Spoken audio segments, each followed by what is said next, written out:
Здраво, дички! Ви благодарам што сте со мене на уште едно Дома со Леа видео. Денешното видео е подготвено специјално за бремените, односно за оние кои што се за прв пат трудни. Токму со вас сакам да споделам некои совети кои што делумно и ми беа дадени како совети додека бев бремена, но посакувам некој да ме натераше да ги правам почесто овие работи. Спиење. Одморот е многу важен за телото и организмот да функционираат безпрекорно и сега е вистинското време да се наспиете.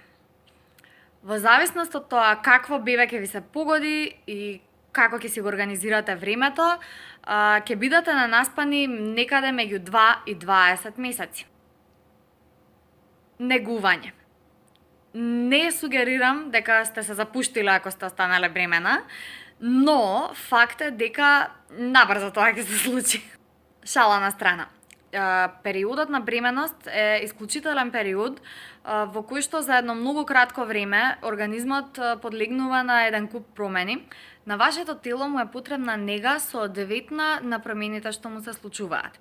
Затоа информирајте се добро за настанувањето на стрии, за намалување на квалитетот на коса, ногти, заби, за последиците што може да ги има вашето лице, вашата кожа и така натаму. Информирајте се добро за сите овие работи, а посебно добро за превентивните третмани кои што можат да ги спречат овие последици да бидат трајни. Допуштате си почесто долго топло туширање, педикир, козметички третмани кои што се препорачливи за трудници, бидејќи знаеме дека сауна, бањање во кади, масажи и слично не се баш многу препорачливи за периодот на бременост, а по бременоста најверојатно нема да имате доволно време за да си ги допуштите овие работи, така што искористете го времето што ви преостанува до максимум. Готвење комплексни јадења. Нема да имате време да подготвите било што за што треба да се стои до шпоретот подолго од 5 минути. Дали тоа било пудинг или сутлиеш, дали тоа се поховани грицкалки, комплексни јадења, сосови, чипсови, се што ви душа сака, без оглед дали сте по здравата храна или по нездравата, дали сте во фазата кога ви се гади од храна или во фазата кога многу ви се јаде, но не ви собира стомакот многу бидејќи бебето седи врз желудникот. Без оглед на ова, искористете го времето кое што ви преостанува пред доаѓањето на вашето мало ангелче да се најадете како луѓе.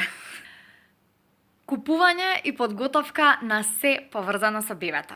Ова посебно се однесува на работите кои што треба да се исперат и да се испеглаат пред да се користат. Значи, да, може би ќе перате и ќе пеглате секој ден откако ќе се роди бебето, но никогаш нема да биде доволно, затоа не одложувајте, исперете си ги, испеглајте си ги сите ткаини кои што ќе ви бидат потребни за бебчето.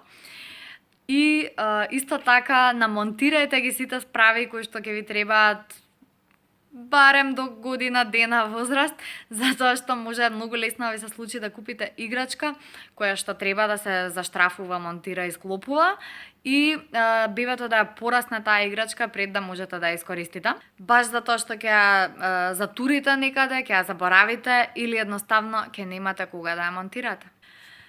Уживајте во ситниците во својот дом. Погледнете добро околу себе.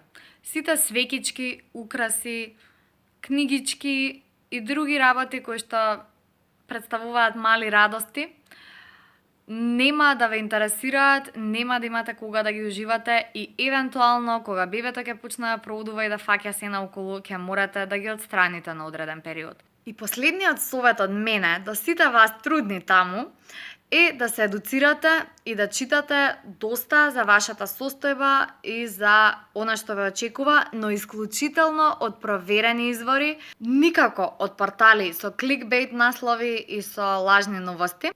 Постојат еден куп апликации кои што можете да ги најдете и во бесплатна и во платежна варијанта. Истите изобилуваат со информации, со корисни совети, со медицински проверени факти.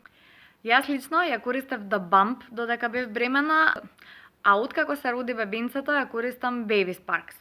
Она што го дознав неодамна е дека има и македонска апликација за следење на развојот на бебето, а тоа е Детски развој. Линкот до сите овие ќе го најдете подолу во описот на видеото.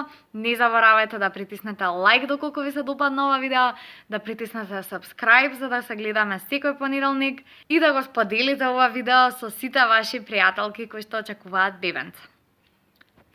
Поздрав!